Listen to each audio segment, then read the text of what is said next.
Nilisema Nchimbi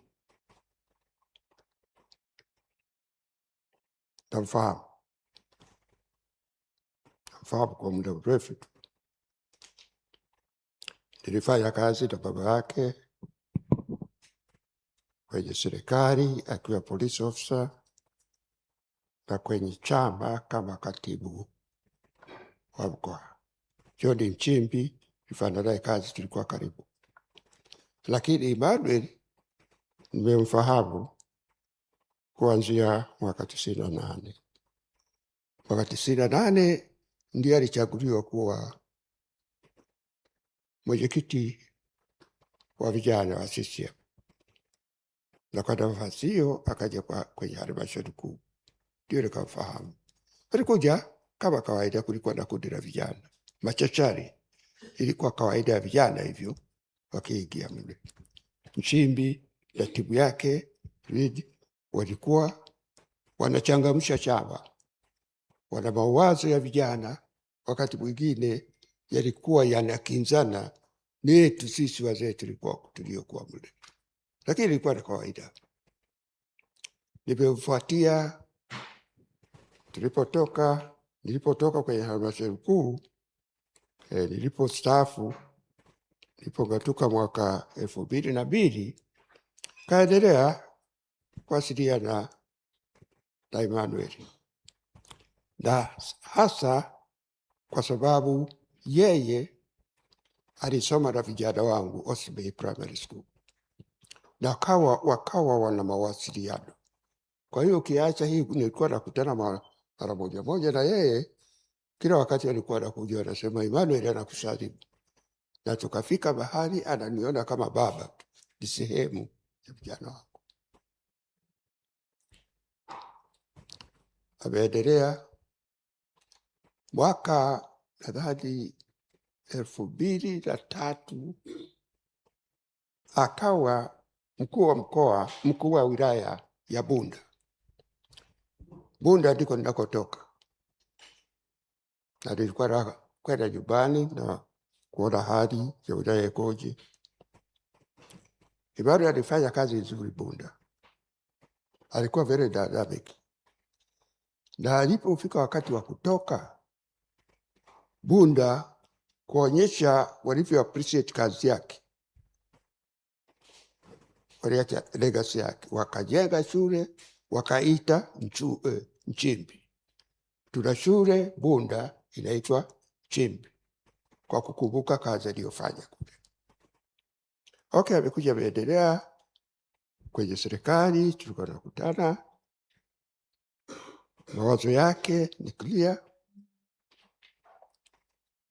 Mpaka amekwenda kwenye ubalozi, amerudi, amekuwa katibu mkuu.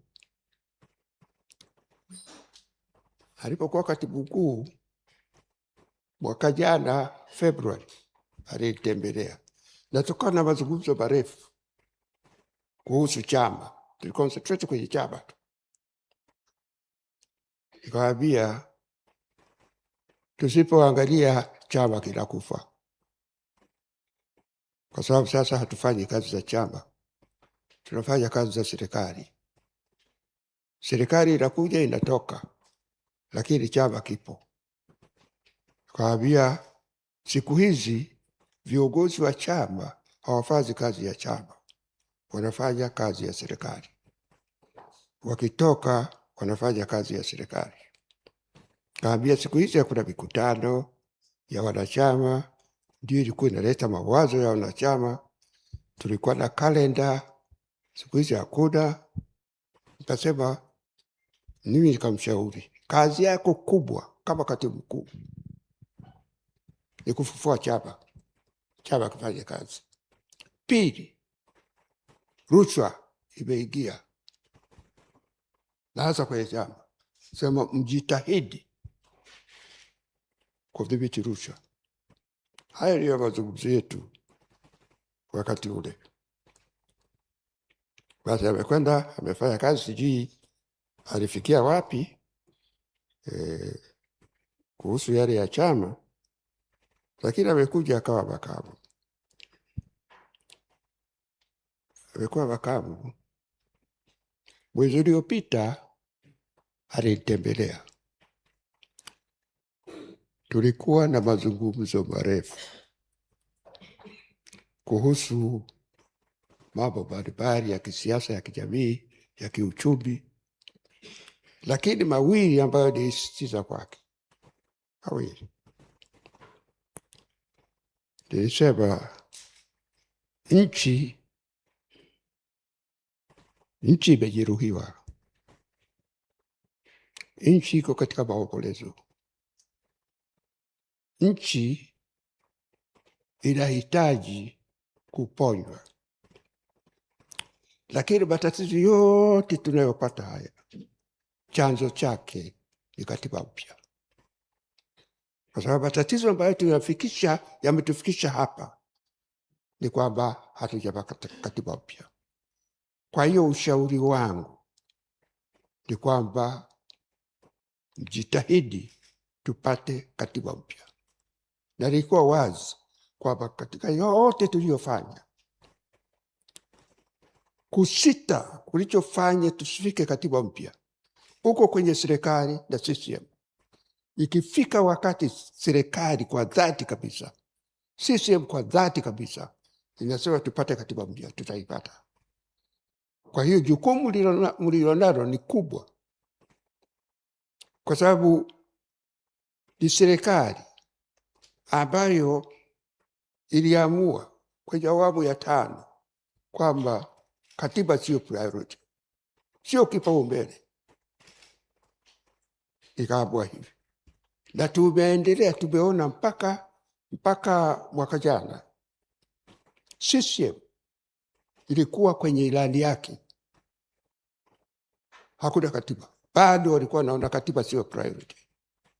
Mwaka jana ndio wakaiweka kwenye ilani, kasema hatutapata katiba katika nchi ambapo kutakuwa na utashi wa kisiasa kwa CCM na serikali.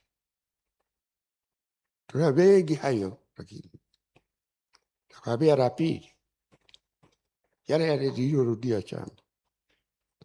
La pili, rushwa imefika mahali inamnyang'anya mwananchi haki yake, kwamba kwenye katiba yetu inasema chimbuko la madaraka ni wananchi. Nadhani section ngapi? Section 8. Chimbuko la madaraka ni wananchi, lakini rushwa